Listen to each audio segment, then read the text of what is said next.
Baik, sebelumnya Assalamualaikum warahmatullahi wabarakatuh.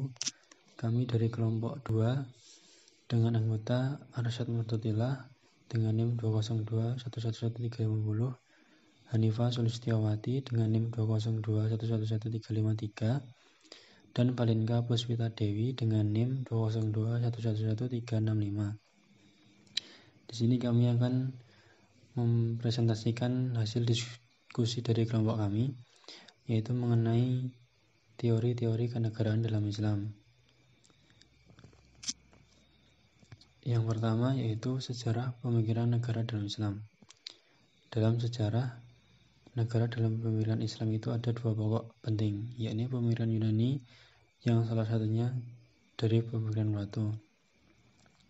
Pemikiran Plato tersebut masih berpengaruh pada pemikiran Islam mengenai asal-usul negara.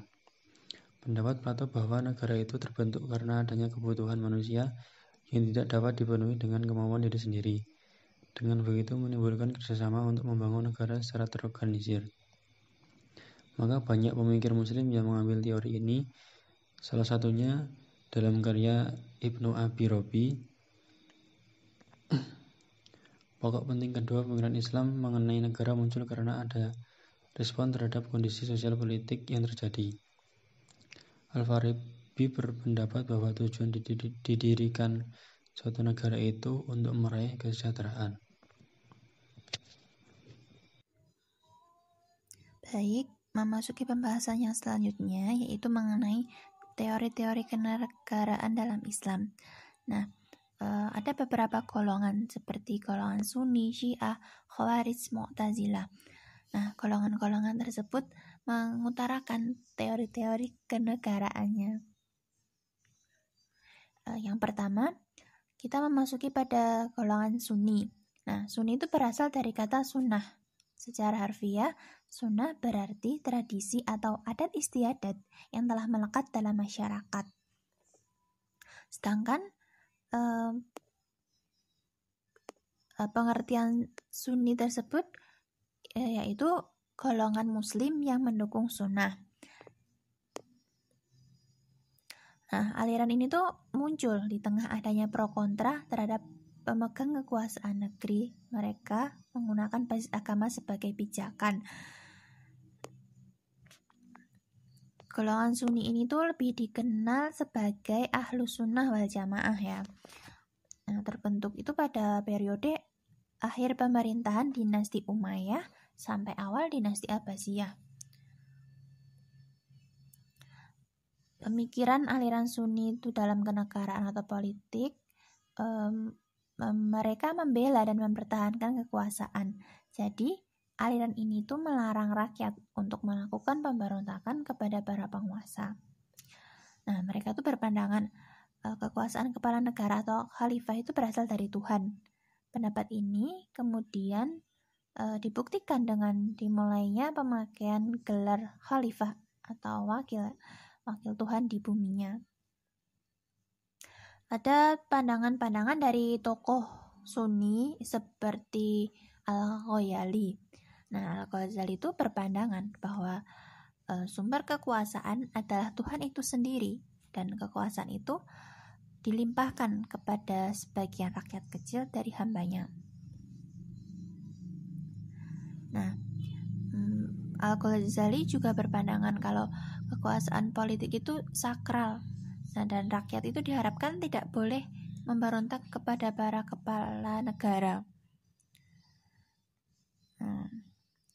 Tokoh Al-Ghazali ini juga memiliki pandangan bahwa agama itu merupakan landasan dasar dan politik itu ibarat penjaganya.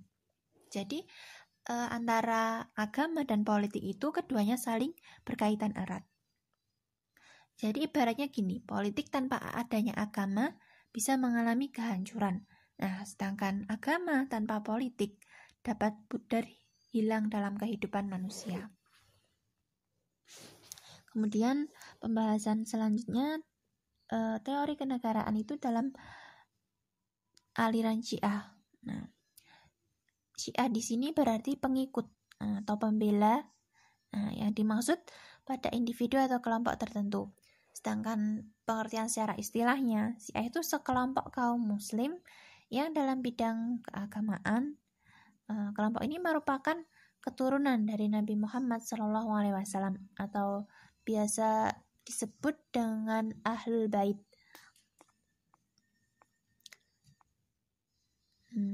Dalam Syiah ini dikenal dengan istilah pemisahan agama dan negara. Dalam aliran ini tuh berpandangan bahwa setiap persoalan agama itu selalu berkaitan dengan persoalan politik. Golongan ini tuh beranggapan bahwa orang yang memimpin itu tidak mempunyai tujuan hanya untuk meraih kekuasaan politik semata. Akan tetapi, seorang yang memimpin itu harus bisa membimbing dan mengajarkan pengetahuan agama. Mereka juga berpandangan bahwa penetapan imam sejatinya itu sepenuhnya merupakan hak Allah. Pemikiran politik Khawarij. Khawarij merupakan kelompok sempalan yang memisahkan diri dari barisan Ali setelah Abritase yang mengakhiri perseteruan dan kontra senjata antara Ali dan Muawiyah di Siffin. Kedua belah pihak ini merasa kecewa terhadap hasil Abritase yang merugikan Ali. Mereka menolak hasil Abritase dan keluar dari pasukan Ali sebagai reaksi kekecewaan. Khawarij membenci kelompok Ali karena mereka mau berdamai dengan pemberontakan yang dilakukan Muawiyah. Terlebih lagi, mereka membenci Muawiyah yang telah mencurangi Ali. Pengikut Khawarij terdiri dari suku Arab Badui yang masih sederhana pemikirannya, sehingga sikap mereka sangat ekstrim dan sulit menerima perbedaan pendapat. Mereka menganggap orang yang berada di luar kelompoknya adalah kafir dan halal untuk dibunuh. Sikap inilah yang membuat mereka terpecah belah menjadi beberapa sekte. Kelompok Khawarij tidak menganggap kepala negara sebagai orang yang sempurna. Ia hanya manusia biasa yang tidak luput dari kesalahan dan dosa. Oleh karena itu, dalam mengontrol pelaksanaan tugas-tugas pemerintahan, mereka menggunakan mekanisme syura. Jika terdapat kepala negara yang menyimpang dari semestinya, maka ia akan diberhentikan atau dibunuh. Pengambilan keputusan yang mengutamakan syura ini merupakan pandangan Khawarij yang lebih demokratis bisa dipahami dari sosiologi masyarakat Arab. Pemikiran ini dipengaruhi oleh realitas politik yang ditandai dengan pertentangan antara Ali dan Muawiyah. 4. Pemikiran politik Mu'tazilah. Kelompok Mu'tazilah pada awalnya merupakan gerakan atau sikap politik beberapa sahabat yang gerah terhadap kehidupan politik umat Islam pada masa pemerintahan Ali. Ali diangkat sebagai khalifah setelah Utsman bin Affan terbunuh. Namun pengangkatan ini tidak berjalan dengan lancar karena Ali mendapatkan protes dari beberapa sahabat lainnya. Kelompok Mu'tazilah selanjutnya menjadi sebuah aliran teologi rasional. Akan tetapi, sesuai dengan situasi dan perkembangan saat itu, cuma pemikiran-pemikiran Mu'tazilah juga merambah ke lapangan siasat. Terdapat beberapa tokoh Mu'tazilah yang berbicara tentang khalifah dengan basis pada teologi rasional mereka. Tokoh tersebut antaranya yaitu Al-Qadhi Abd al-Jabbar. Pemikiran politiknya dapat dipandang sebagai representasi sikap dan pandangan Mu'tazilah secara umum. Al-Jabbar juga berpendapat pembentukan lembaga khalifah merupakan pertimbangan akal semata, bukanlah kewajiban yang berdasarkan syar'i. Jadi, akallah yang menjadi ukuran untuk menentukan pembentukan lembaga khalifah.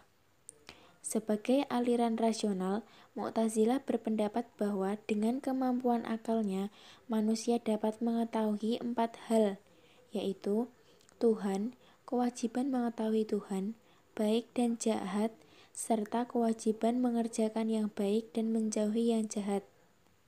Berdasarkan pendekatan ini, maka pembentukan khalifah atau negara adalah bagian dari kewajiban mengerjakan yang baik dan menjauhi yang jahat.